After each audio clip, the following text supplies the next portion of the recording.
Olá, meus irmãos, que a graça e a paz do Senhor Jesus esteja com cada um de vocês.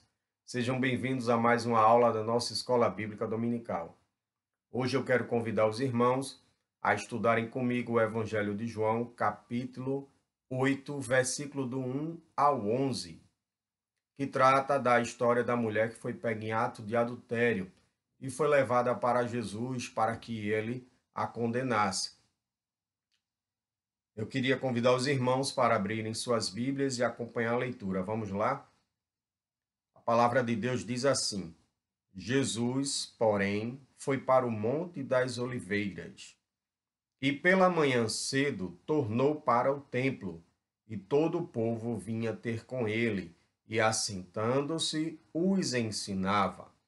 E os escribas e fariseus trouxeram-lhe uma mulher apanhada em adultério. E pondo-a no meio, disseram-lhe: Mestre, esta mulher foi apanhada no próprio ato, adulterando. E na lei nos mandou Moisés que as tais sejam apedrejadas. Tu, pois, que dizes? Isto diziam eles, tentando-o, para que tivessem de que o acusar. Mas Jesus, inclinando-se, escrevia com o dedo na terra. E como insistissem, perguntando-lhe, endireitou-se e disse-lhes: Aquele que de entre vós está sem pecado, seja o primeiro que atire pedra contra ela. E tornando a inclinar-se, escrevia na terra. Porém, ouvindo eles isto, acusados pela consciência, saíram um, a começar pelos mais velhos até aos últimos. Ficou só Jesus e a mulher que estava no meio. E endireitando-se Jesus, e não vendo ninguém mais do que a mulher, disse-lhe: Mulher, onde estão aqueles teus acusadores? Ninguém te condenou? E ela disse: Ninguém, Senhor. E disse-lhe Jesus: Nem eu também te condeno. Vai-te e não peques mais. Vamos orar?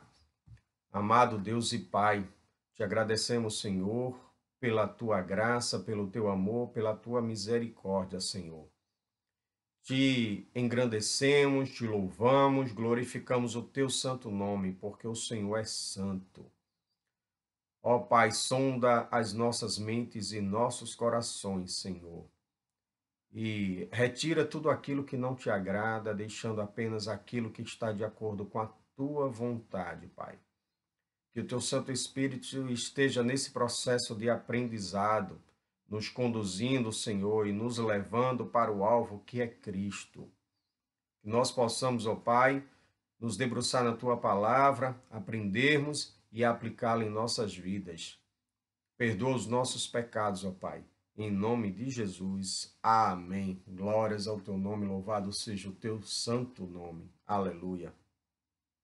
Amados irmãos, essa passagem eu acredito que seja conhecida de muitos de vocês.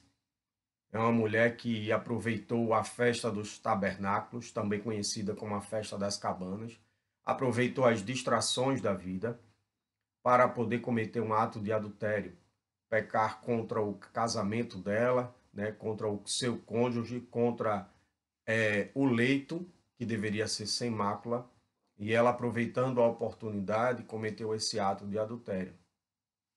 E ela foi pega pelos doutores da lei, pelos escribas, fariseus, pelos responsáveis, pelos zelosos, né, pela lei, aquelas pessoas que zelavam pela lei, hoje seríamos nós, né? Eu acredito que se nós pararmos para refletirmos e analisar nossa vida, eu acredito em algum momento tenhamos sido fariseus ou ainda em algum momento nós praticamos esse tipo de coisa, acusamos alguém, em vez de pegar pela mão e tentar trazer novamente para o evangelho, para a direção que é Cristo, para o caminho que é Cristo, muitas vezes nós apontamos o dedo e acusamos. E essas pessoas fizeram isso naquela época. Trouxeram para Jesus, não com o intuito de aplicar a lei, porque eram zelosos pela lei, mas no intuito de tentar contra Jesus, porque eles já tinham esse propósito de acusá-lo, prendê-lo e condená-lo à morte. No capítulo 7, já vemos essa questão deles mandarem os guardas tentar prender Jesus e não conseguiram prender Jesus, né? Viram que Jesus falava com uma certa autoridade que eles não conheciam, não entendiam aquela autoridade que Jesus falava, que era diferente da que os mestres da lei, que os sacerdotes falavam, e ficaram atemorizados, ficaram atônitos e não conseguiram prender Jesus. E essa mulher é levada para Jesus. Imagine só, no tribunal dos homens, você tem Herodes sentado no trono, João Batista na prisão para ser decapitado. No tribunal dos homens, você tem Cristo preso, açoitado, para ser crucificado numa cruz, e Barrabás, um ladrão assassino, sendo solto. No tribunal dos homens, você vê José na prisão, acusado de tentar abusar da mulher de Potifar, e a mulher de Potifar tendo como vítima molestada por José. E essa mulher no tribunal dos homens, ela está ali para ser acusada por um pecado que ela cometeu e ser apedrejada até a morte. Mas no tribunal de Deus, ela não vai ser inocentada, mas vai ser absolvida e perdoada dos seus pecados e vai ser orientada a não pecar mais. E nesse momento nós vemos que ela traiu o marido, aproveitou a festa da distração, traiu o marido, se deitou com outro homem. Ela foi flagrada no seu próprio pecado, então ela não tinha desculpa, não tinha justificativa, porque ela foi pega em flagrante pelas pessoas. Então ela não tentou se defender em momento algum, ela aceitou o pecado dela, né? Não tentou. Ela foi humilhada publicamente, ela foi levada ali publicamente, humilhada, e você vê que não havia compaixão dessas pessoas que eram zelosas pela lei, não havia compaixão, não pensaram nela, o que estava passando pela cabeça dessa mulher, qual era o problema emocional dela, da família, não pensaram em ninguém. Eles só queriam humilhar, queriam dizer que eram zelosos pela lei, mas a gente vê que não eram, porque eles já tinham o propósito de matar Jesus, sem Jesus ter cometido pecado nenhum, e eles queriam prender e matar Jesus. Então eles não tinham zelo pela lei. Na verdade, eles eram rápidos em acusar, mas em restaurar vidas, em ter compaixão, misericórdia, eles não tinham isso com eles. Vemos também que ela cometeu um pecado passível de morte. Realmente estava na lei a questão do apedrejamento. Eu queria convidar os irmãos para ir no livro de Levítico, capítulo 20, versículo 10, que diz assim: Também o homem que adulterar com a mulher de outro, havendo adulterado com a mulher do seu próximo, certamente morrerá o adúltero e a adúltera. Então, o homem também era para responder por esse crime, não era só a mulher. Eu quero também ler com os irmãos o livro de Deuteronômio, capítulo 22, versículo 23 e 24. Diz assim: Quando houver moça virgem desposada, e um homem a achar na cidade, se deitar com ela, então trareis ambos à porta daquela cidade, e os apedrejareis até que morram a moça, até que morram a moça, porquanto não gritou na cidade, e o homem, porquanto humilhou a mulher do seu próximo.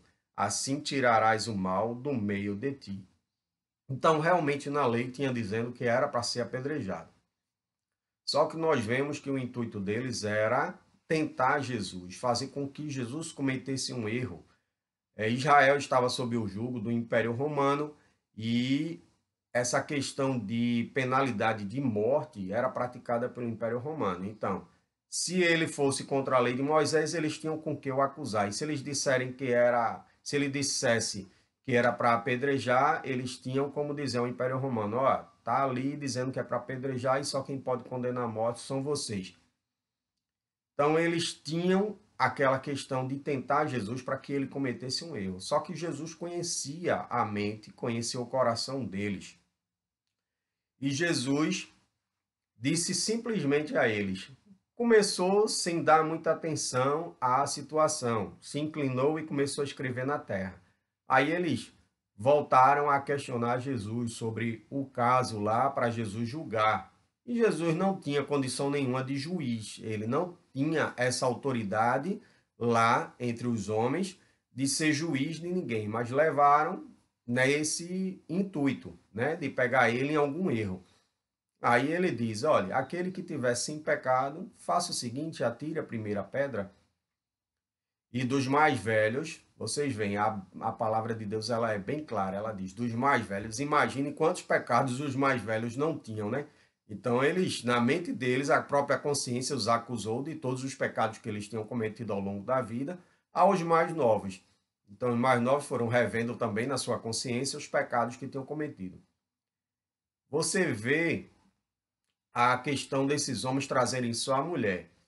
Eles tinham essa questão, como era uma sociedade machista, digamos assim, eles se protegiam uns aos outros. Então, eles praticavam erros onde eles mesmos se protegiam. E na hora de trazer, liberaram o homem, provavelmente, já que foi pego em ato de adultério, eles pegaram os dois. Mas com certeza liberaram o homem e trouxeram só a mulher até Jesus para que Jesus a acusasse. E no final desse episódio, nós vemos que Jesus diz a ela: olha, minha filha, seus acusadores não estão aqui, não quiseram lhe acusar, nem eu também vou te condenar. Vá e não peques mais. Algumas pessoas hoje dizem que você, para aceitar Jesus, é amor, né? Que Jesus é amor, que toda forma de amor é válida, que não tem essa questão de obedecer às regras da Bíblia. Mas você vê aqui que é bem claro, Jesus disse, vá e não peque mais. Olha, você foi perdoada, certo, dos seus pecados, mas não volte a pecar. Não volte a cometer o ato de adultério. Pecar, todos nós iremos pecar, mas não tenha prazer no pecado. É isso que ele está dizendo. Não tenha prazer nesse pecado. Não continue praticando esse pecado de adultério. E as pessoas hoje dizem, olha, é o seguinte, tudo é amor. Tudo pode. Jesus já recebe você do jeito que você está, não precisa mudança na sua vida, mas esse texto é bem claro. Tem que haver mudança sim. Você tem que deixar o seu pecado para trás, tem que se arrepender, tem que se tornar uma nova criatura, né? Sua mente tem que ser transformada por Cristo. O Espírito Santo tem que fazer de você templo e morada dele. Tem que fazer você um vaso novo, um vaso restaurado. E não tem como você ser um vaso restaurado se você ainda peca e tem prazer no pecado. O Espírito Santo ele não pode habitar em você se você está imundo, cheio de pecado, cheio de imundícia, de malícia, cometendo os mesmos erros e tendo prazer em cometer os mesmos erros. Então, essa passagem ela é bem clara em relação a isso e é bem clara em relação a nos dizer: vocês não estão na condição de juízes, vocês não estão para acusar, vocês têm que ter compaixão dos seus irmãos, porque vocês um dia pecaram e eu perdoei os seus pecados. Meu amor foi sobre vocês, minha graça foi sobre vocês, os alcançou e eu tive misericórdia de vocês. E não me lembro mais do pecado de vocês, porque vocês se arrependeram e entregaram suas vidas a mim. Então, da mesma forma que eu liberei amor, que eu liberei compaixão, perdão, misericórdia para vocês, liberem também para seus irmãos. Tenham compaixão, em vez de acusá-los, condená-los, vocês estendam a mão, estendam as mãos e tentem trazê-los de volta para a minha casa, para serem restaurados e para seguirem juntos com vocês, como um só rebanho, uma só família, um só povo, um só corpo. Que Deus abençoe cada um de vocês, meus irmãos, e que essa lição tenha sido proveitosa para cada um de nós. Que Deus continue nos abençoando e nos conduzindo no caminho que é Cristo Jesus. Que Deus abençoe a todos. Amém.